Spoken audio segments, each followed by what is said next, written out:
नमस्कार मित्रांनो, मी उदय लावण पुन्हा एकदा स्वागत करतो आपल्या सर्वांचा आवडत्या यूट्यूब चॅनल शेती मित्र व्हिडिओ पाहणाऱ्या प्रत्येक शेतकरी मित्राच्या आणि कास्तकार बांधवाच्या आजच्या व्हिडिओमध्ये मनापासून खूप खूप स्वागत।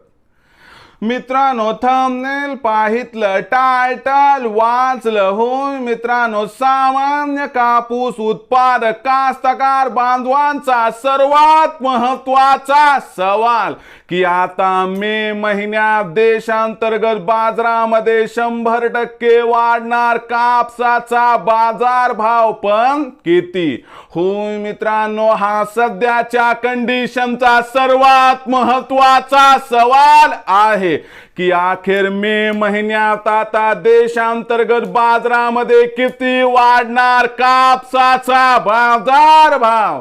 हा सवाल तुमच्या मनातला आहे, हा सवाल माझ्या मनातला आहे। आज भारत वर्षातील सामान्य कापूस उत्पादक कास्तकार बांधव या ठिकाणी विचारत आहे की अखेर मे महिन्यात आता देशांतर्गत बाजारामध्ये किती वाढणार कापसाचा बाजारभाव। या प्रश्नाचं अचूक उत्तर जाणून घेण्यासाठी आपण सर्वांनी हा व्हिडिओ आता सुरुवातीपासून शेवटपर्यंत पाहावा। हा व्हिडिओ शेवटपर्यंत पाहत असताना जर आपल्याला मनापासून आवडला तर जरूर या व्हिडिओला या ठिकाणी एक लाईक करा। जास्तीत जास्त कास्तकार बांधवांपर्यंत हा व्हिडिओ पाठविण्यासाठी या व्हिडिओला या ठिकाणी जरूर शेअर करा। सबस्क्राइब करून जरूर नोटिफिकेशन बेलला ऑल करा, यामुळे येणारा प्रत्येक व्हिडिओ हा आपणास या ठिकाणी मिळत राहतो।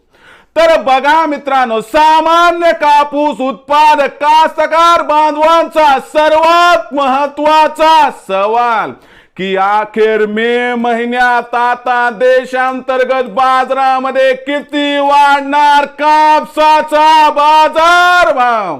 या प्रश्नाचं अचूक उत्तर जाणून घेण्यासाठी सध्या देशांतर्गत आणि आंतरराष्ट्रीय बाजारामध्ये कापसाची बाजारभाव पातळी काय आहे?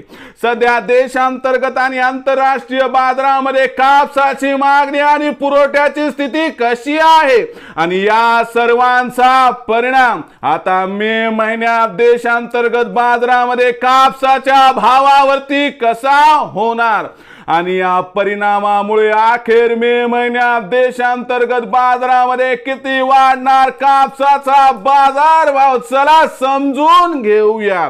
बघा मित्रांनो, सध्याच्या कंडिशनला बघितलं तर आंतरराष्ट्रीय बाजारामध्ये सध्या कापसाचा बाजारभाव आपल्याला दबावात दिसत आहे, पण हा दबाव जास्त काळ टिकणार नाही आणि मे महिन्यात जागतिक कापूस बाजारभाव सुधारून आपल्याला 95 सेंट्स पर्यंत येताना दिसणार आहे आणि याचा सकारात्मक परिणाम देशातील कापसाच्या भावावरती होणार। शिवाय देशातील कापसाचा शिल्लक साठा अत्यंत कमी आहे आणि त्याचबरोबर मागणी आणि पुरवठ्यात प्रचंड तफावत मे महिन्यात निर्माण होणार आहे आणि या तफावतीमुळे कुठेतरी मे महिन्यात आपल्याला देशांतर्गत बाजारामध्ये कापसाच्या बाजारभावात या ठिकाणी प्रचंड तेजी दिसू शकते। या तेजीमध्ये कापसाचा बाजारभाव सुरुवातीला 8,000 पार आणि जर सगळं काय ऑल इज वेल झालं तर 31 मे पर्यंत 8,500 पार सुद्धा जाऊ शकतो।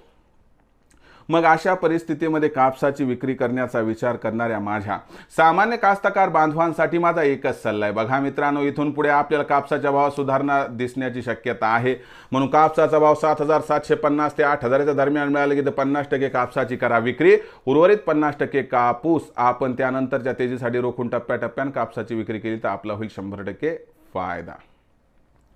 मग भविष्यात आता देशांतर्गत बाजारामध्ये काय राहणार कापसाचा बाजारभाव याबद्दल अधिक माहिती प्राप्त करण्यासाठी पाहत रहा आवडतं यूट्यूब चॅनल शेती मित्र। आवडला असणार हा व्हिडिओ तात्काळ लाईक करा, सामान्य कास्तकार बांधवांपर्यंत पाठवण्यासाठी शेअर करा, सबस्क्राइब करून जरूर नोटिफिकेशन बेलला ऑल करा, यामुळे येणारा प्रत्येक व्हिडिओ हा आपणास या ठिकाणी मिळत राहतो। तर मित्रांनो, अशाच एका नवीन व्हिडिओसह मी आपला मित्र उदय लाड आपल्या सर्वांच्या आवडत्या यूट्यूब चॅनल शेती मित्रावर मिळत राहील। तोपर्यंत माझ्या प्रत्येक शेतकरी मित्राच्या आणि कास्तकार बांधवाच्या आजच्या व्हिडिओमध्ये मनापासून खूप खूप आभार।